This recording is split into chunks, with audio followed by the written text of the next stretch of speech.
What are you guys doing here watching me work? Can't you see that I'm busy? Go watch the episode.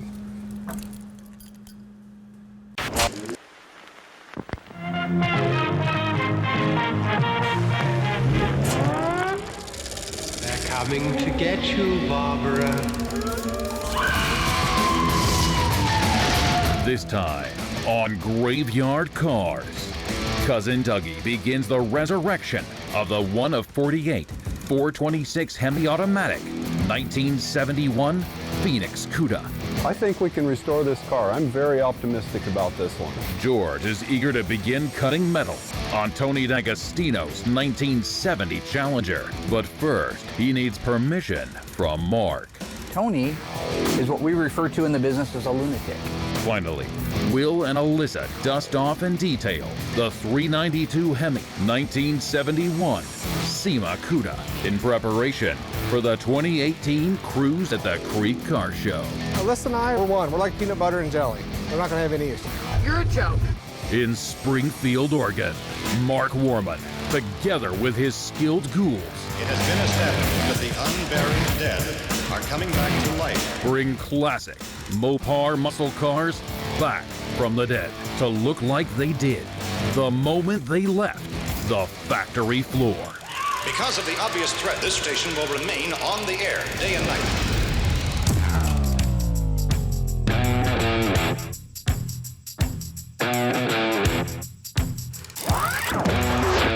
All right, I'm gonna go grab Mark, get him out here. He's got detailed instructions on what he wants done before you start cutting anything. Why? I've cut like 50 of them apart. Because this is Tony's car. I've got like 50 of them. Come on now. Yeah, but this is still Tony's car, so do not touch until Mark gets out here. Okay. Another beautiful day in Oregon. This is going to be a fun week. So one of the first things I have to do is work with George on Tony D'Agostino's 1970 Dodge Challenger. We're ready to do the metal work on it, but since Tony's a freak, he wants the smallest patch as possible. Another car I'm looking forward to this week is our Phoenix Cuda that was caught in the fire and almost killed the guy that owns it. It's ready to have its disassembly. So I want to work with Doug on a few key things. He knows the protocol, but I want to spend time with him showing him the mystery of why some areas of the car are burned to crisp and other areas still have paint on them that's beautiful. This weekend coming up, we've got a really fun event up in Washington. Every year, Little Creek Casino invites us up. The car that we're going to be taking this year is our 1971 Cuda 392 Hemi. I've got to pull that into the shop, round up Will and Alyssa, and have them detail the car. One of the things I get to do up there, by the way, is judge the cars. That's always fun for me. Now, Will and Alyssa, their job up there is to get drunk. I mean, really. I think the competition would be to see who cuckoos themselves first and who passes out. Let the games begin. Shamo, I ain't never gonna die. Before you go, don't leave me hanging on like a yo-yo. That's not how the song goes, Mark. That's how the song goes exactly. It's also listening to another one. Little Willie Willie won't go home. I'll go home when you get this done. Curious George. I told him to wait for you. This is Tony D'Agostino's car, and Tony is what we refer to in the business as a lunatic. So, while I admit he knows more than most people will ever know More than about you. these cars, he doesn't know more than me. Doesn't know more than me. Okay, you know, I'm not even doing it. Yeah, He don't does. do it. No, he's a very knowledgeable Mopar He's smarter guy. than There's me no- when it comes to Mopars, He's and not that's smarter okay. than me when it comes to That's Mopars. fine. Well, we've had two contests and I've won them both, so. Tony D'Agostino would like to inform you that Mark the Iceman Warman is incorrect. There was in fact only one official Mopar knowledge contest, and it was not won by Mark Cool Runs Warman. In point of fact, the contest was won by Stan the Man Lynch in what Tony calls, quote, a freak incident of dumb, stupid luck. It was a series of unfortunate technicalities that involved an Italian sports car and a ketchup sandwich. P.S. I don't eat that many Philly cheesesteaks. End quote. We now return you to the feature presentation. The name of the game is we want to keep as much original sheet metal on the car as humanly possible. It's a survivor body type car, meaning there's no rust. It was a California peach, man. It was just a beautiful car. So when I'm talking about a California car, most of the time, what I'm referring to is the fact that it was born and raised in California. And so what that means in the car community is that's a fairly dry state. So there's a very good chance when I'm saying I got a 70 Cuda, it's a California car, it means that the body is in mint condition, that there's no rust like Tony D'Agostino's 1970 Challenger. It spent its entire life in Southern California, so it's very minimal rust. So where we normally would just start putting full panels on because it's faster and it doesn't matter because the rest of the car is a pile of poo-poo, this one's a really nice car. So I promised Tony that I would be involved in whatever panels get replaced, okay? So we just have that mentality.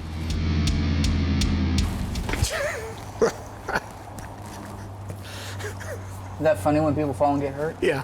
Is it? Yeah. Okay, I'll remember that.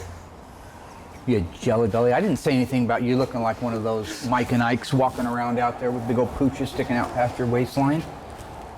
What are you laughing about here? While this side is up in the air, George, you have a couple of pinholes here, okay?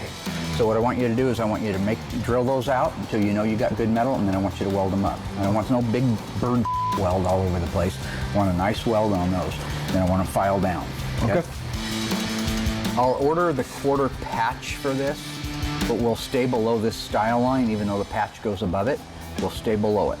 Maybe even right on it, or just 1/8 of an inch or 1/4 of an inch below it, so right through there.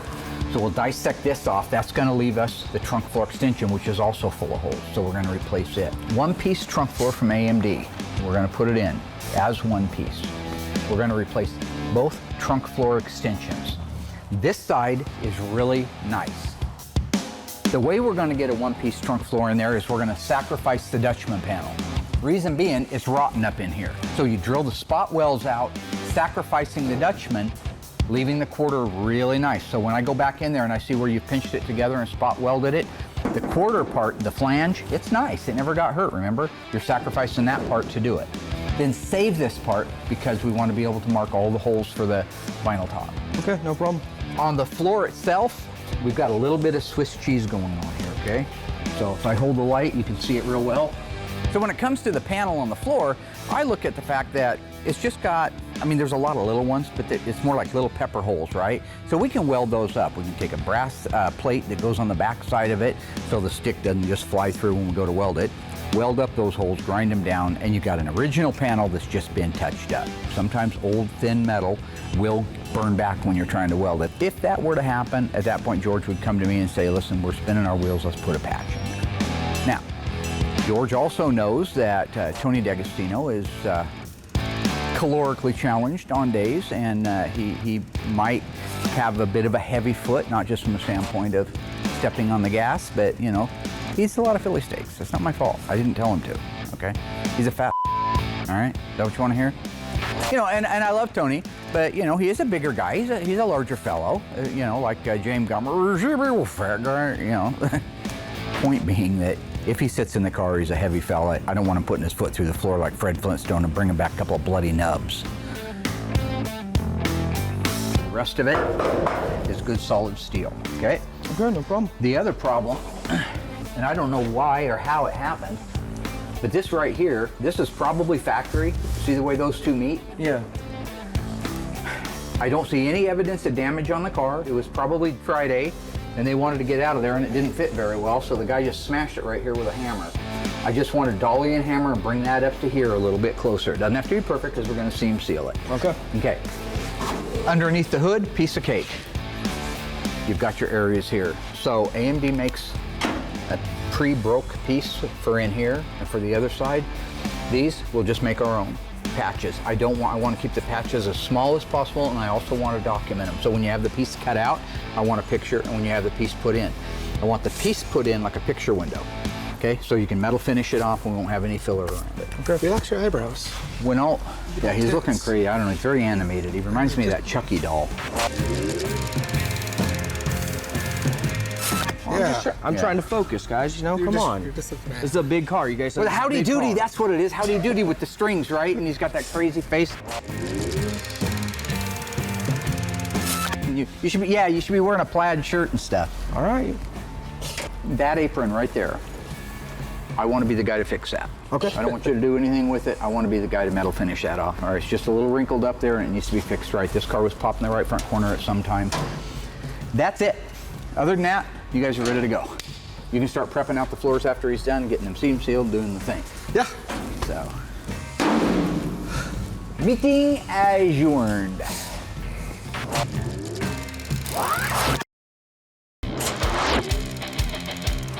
This 1971 Dodge Charger RT is our corpse of the week. Now, the 71 Charger was the first of the third generation Chargers. Some people love them, some people hate them. I personally think they're pretty cool. You could get a 440 Magnum, that was standard. You could order a 446 pack or a 426 Hemi. Now for me, I would love to see this car in top banana yellow with a black top, a black stripe, a 440 Magnum, and a 4-speed transmission. Just for the record, on this beautiful little car dressed out like that, they made 332 of those. So if you're lucky enough to have one of those, you definitely have a corpse of the week.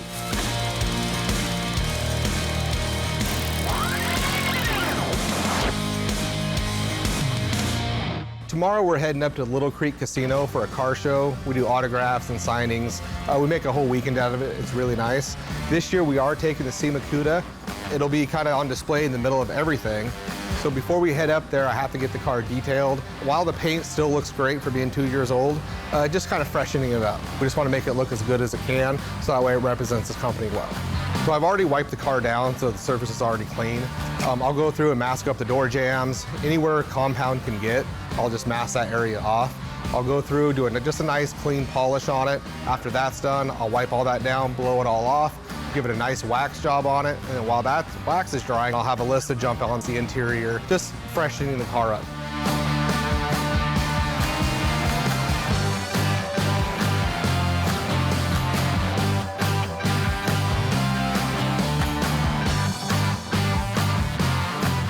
Hey, look who decided to show up today. Hey, good morning. Maybe morning for you. Let's start a little bit sooner. I'm sure that he's probably gonna give me the crappiest job there is on this car, so I'm prepared for it. Is your watch break?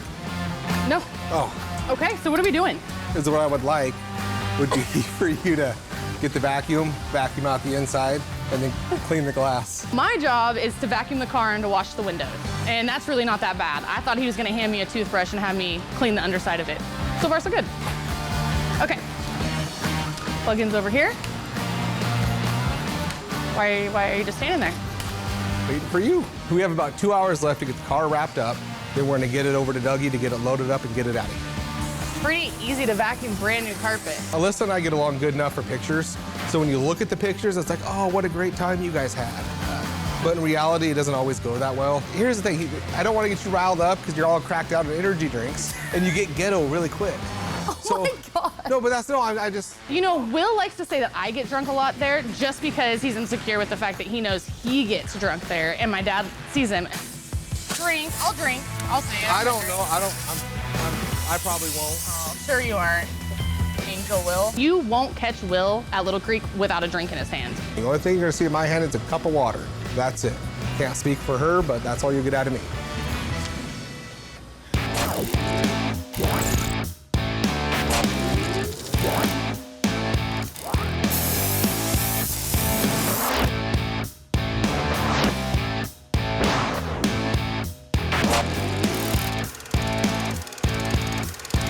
Looks pretty good. Okay.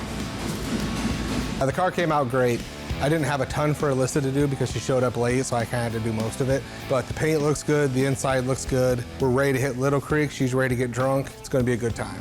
Okay, so the next step for this car is we're gonna put it in the trailer, then we're gonna hook it up to the rollback, and Doug is gonna tow it up to Little Creek.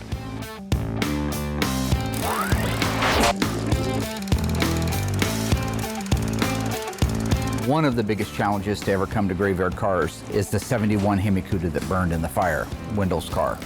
The owner of the car, we had him on, I think it was last season, was talking about how he survived that fire. It took a while to get over the distress of what happened. Yeah, and actually I let it set for years. I didn't even look at it. And when I get the car back and it's finished, that will put the end to all of this that I've been through.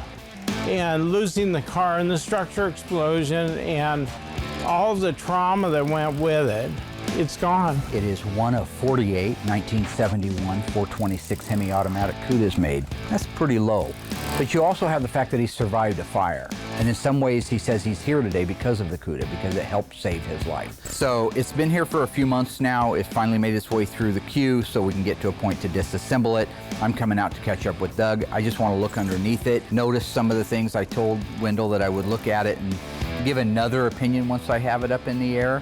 So that's what I'm doing out here right now. Doug's getting ready to drop a suspension and drivetrain out of it and disassemble the car. I'm just going to catch up with him. Did you notice at the bottom of the trunk, the blue between the tank and that is just beautiful. And the fuel lines, look at the fuel lines.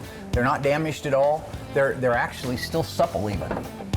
And these are the original KV lines, by the way. You know, it's just amazing to me. Here's this beautiful paint up underneath the fuel tank. Now think about that. A fuel tank is a bomb. I mean, when it comes to fire, it's got gas in it. That's what caused the fire in the first place. Why didn't the tank explode, right? But it's a miracle, and I think Wendell's right about that. It's a true miracle, the way things happened, that he didn't get hurt a whole lot worse. Yeah, I was lucky. I was on the floor face down, and I crawled out the door that had blown off the building. When I look at a car like this and I see the rubber hoses for the fuel line still in good shape, I know there was a touch of miracle going on in this car. So I'm getting optimistic about the restorability of the car, even more so than I was. So you look at the leaf spring and you can tell definitely the leaf spring got super hot. Got so hot that it melted one of the liners out of it, right? All the way back here at the back, but it didn't even affect that. It's just a weird thing, because you know why? I think if that tank had got hot enough to melt those, this thing wouldn't be here right now. Right. In 1971, the Dodge Charger came standard with a 440 Magnum. Could have got an automatic transmission or a 4-speed behind that. If you had ordered one with the 4-speed, how many of them were built? What's the total number? Is it 332, 432, or 532? You stay tuned after the break, I'll give you the answer.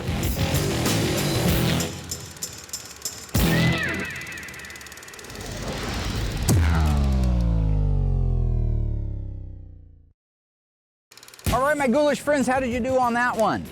How many did you say 1971 Charger RTs with a 440 Magnum and a 4-speed were built? If you guessed 332, you guessed right. That's exactly right. It also means you were watching our Corpse of the Week at the beginning of the episode. Now, you could have also, with your 1971 Dodge Charger RT, ordered, paid extra for a 446 pack and a 426 Hemi. Should you have optioned a 426 Hemi with a 4-speed behind it, they made 30 of those. So if you have one of those, you're pretty cool. You guys keep the camera on me while I walk off like I said something really important. And don't add the part about I said something really important.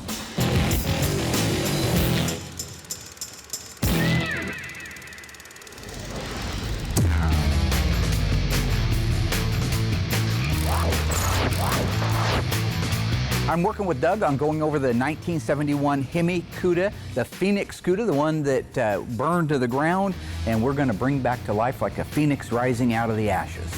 To me, that's amazing. As you work your way forward, you can tell the exhaust has definitely gotten hot. It's got that look like it's been hot and then cooled back down again. All of this stuff is rusty through here. But even look at the undercoating. So this is a factory undercoating car, right? Look at this.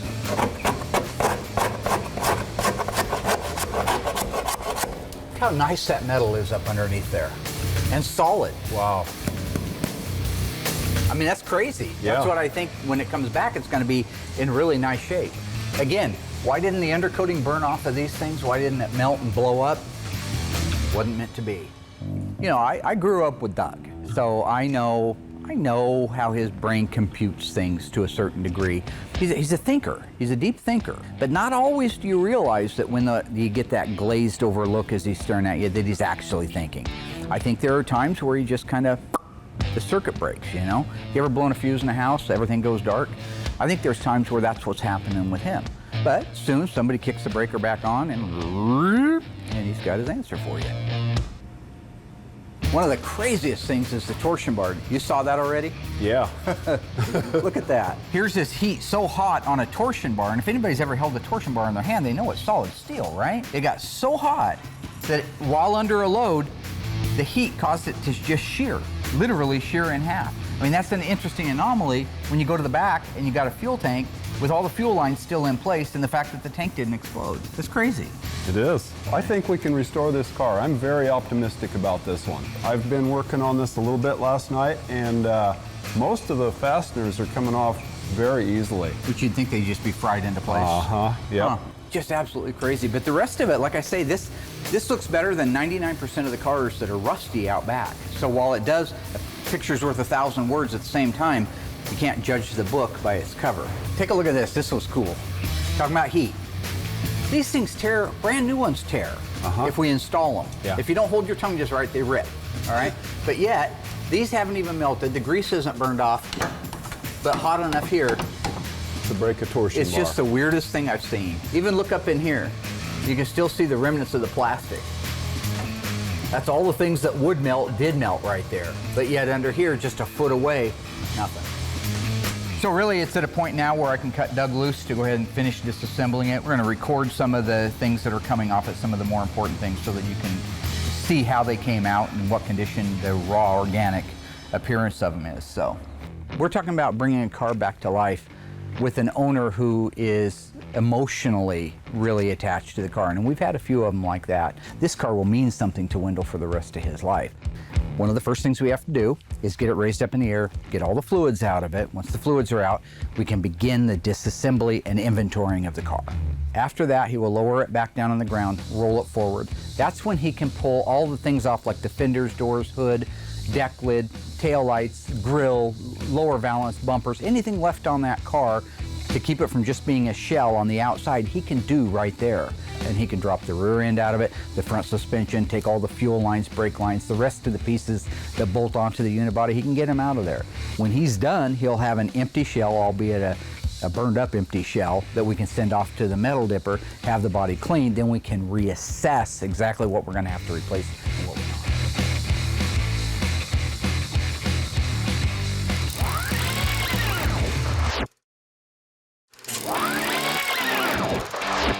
It's summertime, 1975, you're 18 years old, you're gonna cruise the gut, gonna go dragging with your buddies. Which one of these cars do you want to be seen in? The 1972 Challenger Rally, 340 Magnum 4-speed, they made 357 of them. Or the 1971 Dodge Charger RT 440 Magnum Automatic, they made 2,172 of those, just for the record. This car is a factory gold car, this is Street Basin Blue. Go to graveyardcars.com and cast your vote for which one you would want to be seen driving, and we will reveal the answer live next week on Facebook. So far, Mark gave George the green light to begin metalwork on Tony D'Agostino's 1970 Challenger. Meeting adjourned. Cousin Dougie burned rubber disassembling the 1 of 48 Hemi 1971 Phoenix Cuda. Meanwhile, Will and Alyssa detailed the 392 Hemi 1971 SEMA Cuda. I don't want to get you riled up because you're all cracked out on energy drinks and you get ghetto really quick. And now the ghouls are heading north for the 2018 Cruise at the Creek Car Show.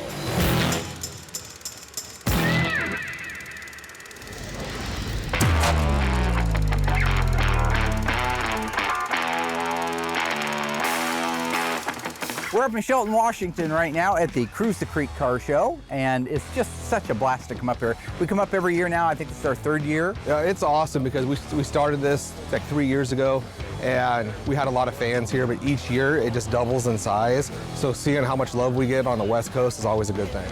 You know, it's really humbling to see people coming down to meet us and not even to see the cars. I'm still surprised when people walk up to our booth and say, hey, you know, we saw you guys were coming down here and we came by just to see you. Love the show, love what he's doing. So it's been fun to watch. I've been watching since season 1. Meet. People are all really nice, you know, they want to talk to you. Everybody here's got a story about a car that they had or that they have. People get to know you and they come out and they want to visit with you. They want to tell you about their cars, which is great. That's what I'm here for. So we're going to spend the day walking around, looking at the cars, judging them, interacting with people. So, yeah.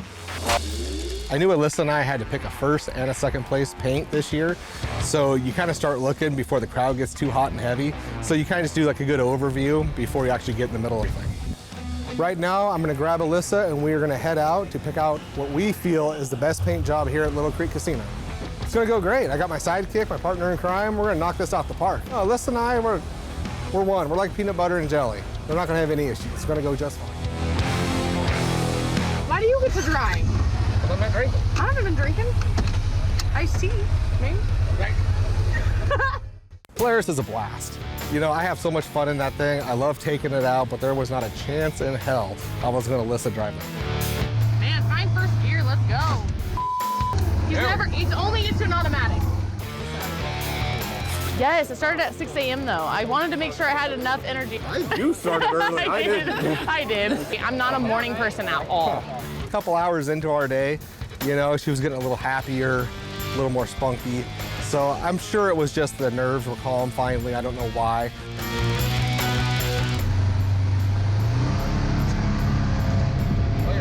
At this point, if you stop, it's bedtime. You know what I'm saying? I've chosen the speed. I gotta keep with it. There's no letting it go now. They're twerking. I should join. But it's always a challenge. Woo! You know, it's constant bickering and picking on each other. I'm what? You're a joke.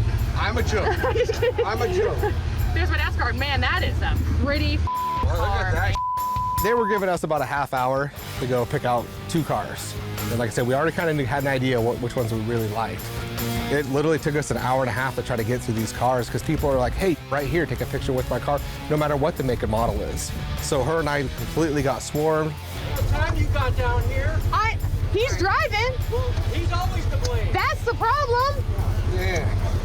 And I literally think we did everything that everybody asked us to do. So I know we ran over, but I know the end result is all the fans were super happy. I think I need to turn to drive before we get to park this beast. I don't trust you driving. You can't drive still. Okay, first of all, I'm not gonna kill anybody. Second of all, I'm not gonna ruin anything. So what's the harm? Other than maybe you might get a little scared. There's a lot of nice cars in that area. She was really thirsty that day. I don't know with what. I just felt it was best that if I did all the driving. We got separated, so I kind of went slow, kind of put it away. Hey, how we are.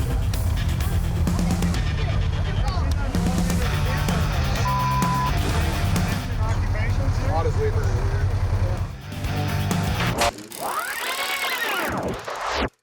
1966 introduced the Dodge Charger, the first generation. 1974, it said goodbye to the last of the generation, the third generation. True or false? The very first year for the third generation Dodge Charger was 1972. You stay tuned, and after the break, I'll give you the answer.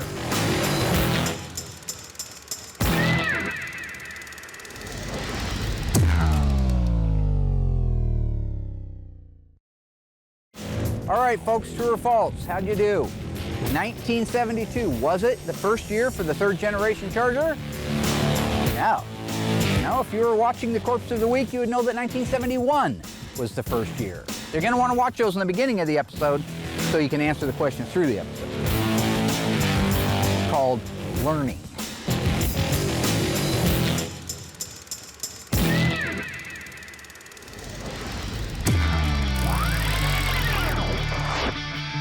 So, you know, in another effort to fact check or keeping them honest, I wanted to do a comparison of the B-body consoles.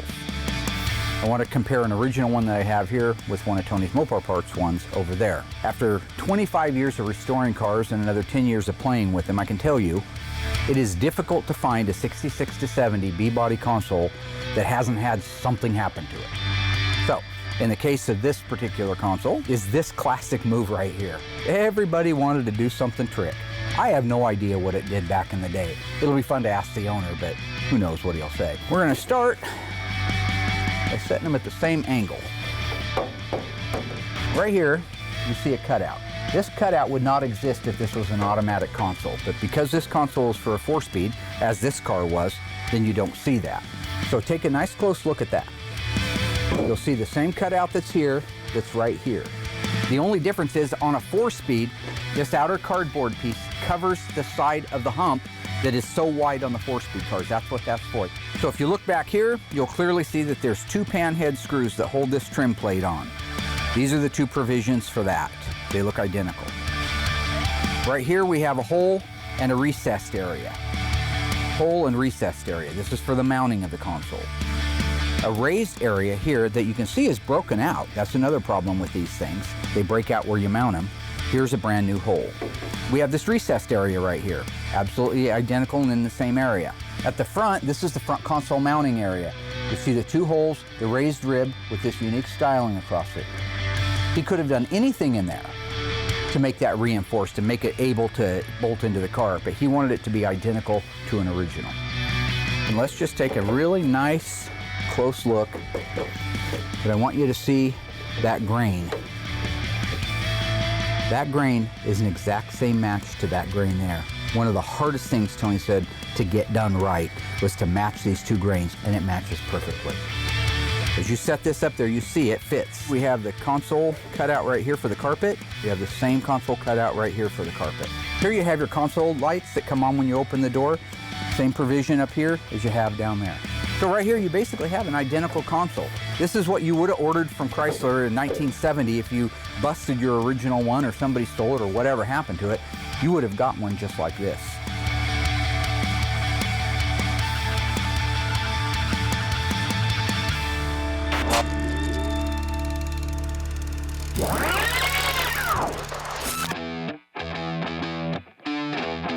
As I got a little bit of time after we did all of our signing and things like that, I got a chance to come out and look at the cars, just kind of be left alone and have fun. Now, I've been going a little crazy with the OEM stuff. Everybody knows I'm not abandoning it. I love it. I also love weird, and I also love macabre. One of my favorite cars right here, 62 Pontiac Bonneville Ambulance. My name's Corey Zamzow. This is my 62 Pontiac Ambulance. I like not the normal stuff. I like to go to a car show and be the only one there with the only thing. This is so cool. So this guy drug this out of its original home here in Washington. It was a family-owned business, but this car still has the original name on it. That guy's name was Al Hayden, and he was a truck driver, and he'd get the call or whatever, and his wife would come once in a while, and she was a nurse. You got there as fast as you could, threw him in the back, and hauled ass to wherever you needed to go. Learn to appreciate your heritage. You learn to appreciate the heritage of the car. So I look around a dashboard like this. I see all the chrome. Back in the day, Pontiac was very proud of that car. So there's a lot of chrome. Well, it's pitted and it's decayed and needs work. All of it's there. The original ashtray is there. You got the original cigarette lighter. This is the dash control panel for all the stuff that you see up there, right? So I flip this switch up, and that's the siren, okay? Look inside, you'll see that there are zipper access points inside, built into the headliner, that actually get you into these up here so you can work on them. All that stuff was thought out ahead of time. This is, again, very, very old stuff. It's all original. If you look at the paint and the body on it, nothing's been done. This is the way it started life way, way back in the day, and it's still around. I like every kind of car. It doesn't matter what it is. I like anything, but I like weird stuff, and if somebody likes the same stuff I do, that's like cool with me. This is a treasure trove. While it's not a cubic dollar treasure trove, this is the best example of walking back to whatever year it was parked. These were in the car. This multi-trauma dressing kit was in underneath the hatch, 1967. I mean, to drag something out and to find that still inside the car from when it was serviced. This bag has the original burn dressing kits in it from when it was parked the last time. I don't expect anybody to get super stoked like I do, because I love this kind of history. Everybody knows I do, and I know it's not a Mopar, so get over it.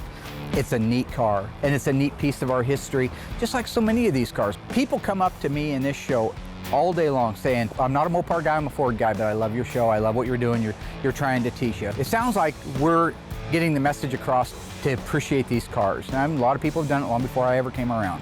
I'm just saying that we're adding our little 2 cents worth. That at the end of the day, I think what we're doing is helping part of our heritage stay alive and keep people passionate about it, like I've been my whole life.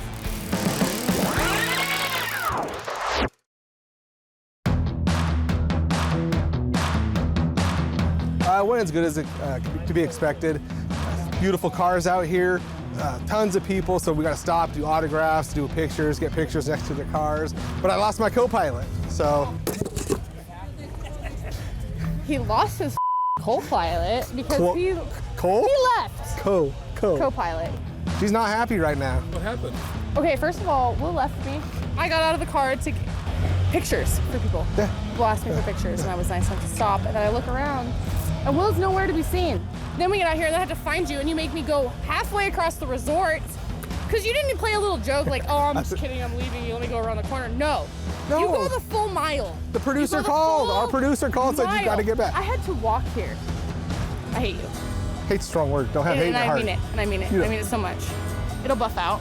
Should've buffed. That hate will buff out. Will it? Anyways, so we picked a car. Yeah. And we're good to go now. Did we? We picked a car?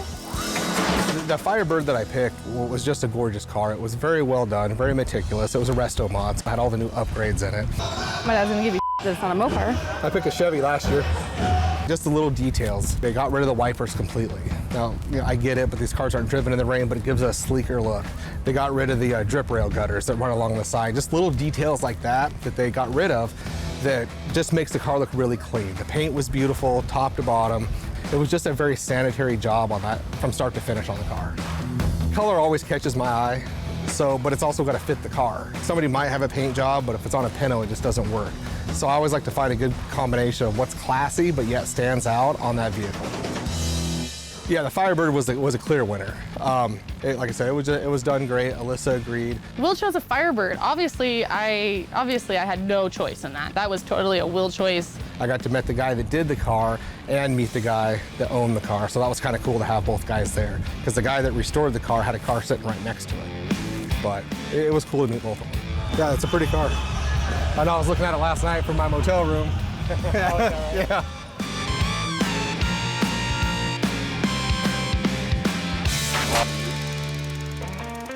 I really like the banner between everyone. It's pretty entertaining, that part too. I have a greater responsibility than you could possibly fathom. We did this last season. You leave for Santiago and you curse the Marines. We need something new. We use words like honor. What have you done? Leave them alone. You've killed a fly. Oh, leave it alone. You told me to sand the lead, though. Yeah, you want to sand lead, yeah.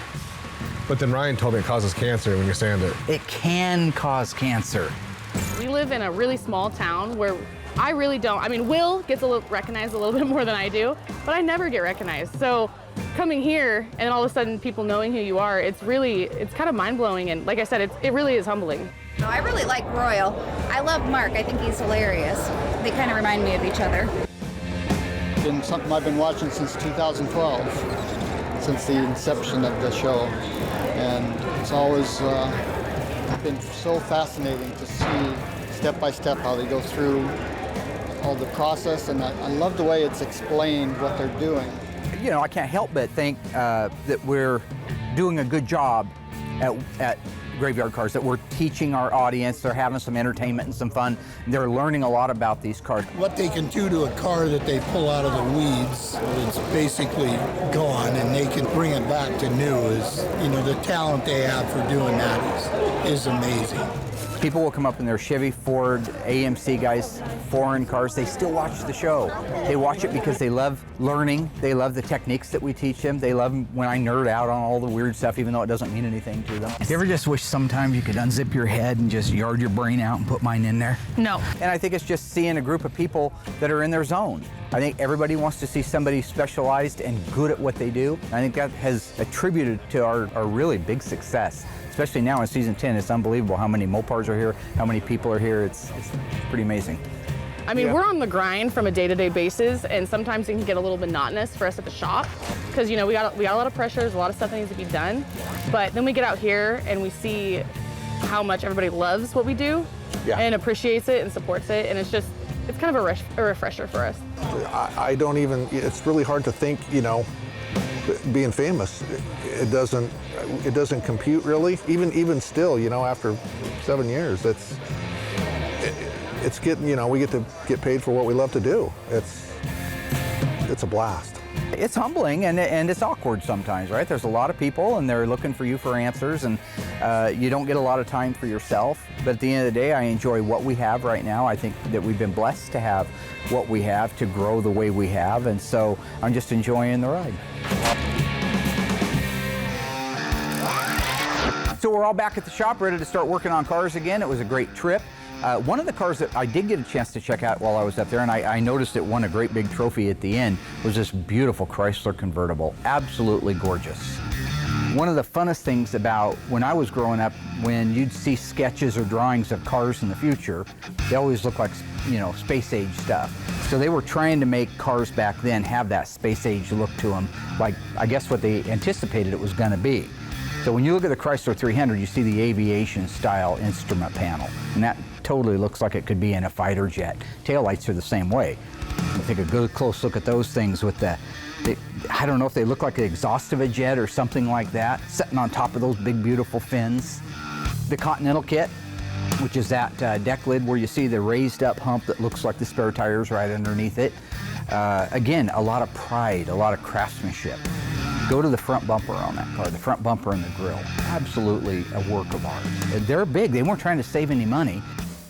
Look at the steering wheel, kind of an odd shape, right? It's more square than it is round. Probably contour, probably comfort. They've got a switch on the floor right next to the dimmer switch. I think it's just above it. That when you push that, it'll have the radio searching. It starts rolling all on its own as though you're turning a dial. It's actually rolling up and down the log trying to find music, and wherever it stops, you can hit the button again and go past it. So again, creature comforts. The swivel seats, it's not just that they look great, but they look rich. They look like they're really designed to go in a Chrysler Imperial. They pivot, which is a great thing, as I say, you know, if you're a businessman or a lady in a dress trying to get in, that's a great feature.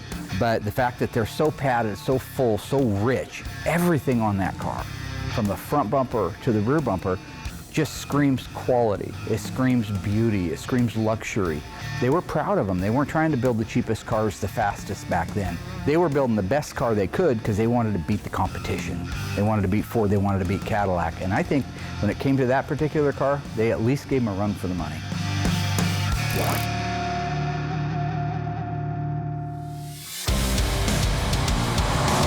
I believe that we had a very good week. I got a chance to work with George, mano-y-mano. Yes, you guys did, didn't you? You got a lot done. We did. George, I think, has come a long way, and it's nice. Did you get along with him? George, yeah. Everybody gets along with Georgie. George is a lover. Like George is seriously such a nice guy. He's got a heart of gold. Doesn't have a mean bone in his body, does he? Dougie and I had a great opportunity to work on the 1971 Cuda 426 semi-automatic. How many made? 2. 48. Disassembling that car. He did absolutely a phenomenal job on that. Oh, yeah. By the way, you and Will did a pretty good job detailing this little jewel right here. Turned out pretty nice. Okay, I have several questions to talk about Cruise of the Creek. Number one, why the constant drinking at these shows? What are you talking about? I'm talking about that every single time I saw you or Will, you had a drink in your hand. You started out not trying to hide it. Then nobody's that dehydrated. You get loud when you get drunk. Why do you hate that so much? Well, because you shouldn't be drunk out in public like that. It's fine. You ever dookie yourself out in public? Dad. It's a funny story. So my friend Jeff, he had been drinking all night. It was the next day, the next morning, he was walking by Fred and he ripped one apart and he actually duked his pants. That's disgusting. And Fred passed out. Yeah, he got caught in the jet wash. I've never seen a grown man pass out from a fart, but I guess it can be toxic. Yeah, Royal's told me a lot about yours. Mine are a lot more like an air freshener, sir. Huh?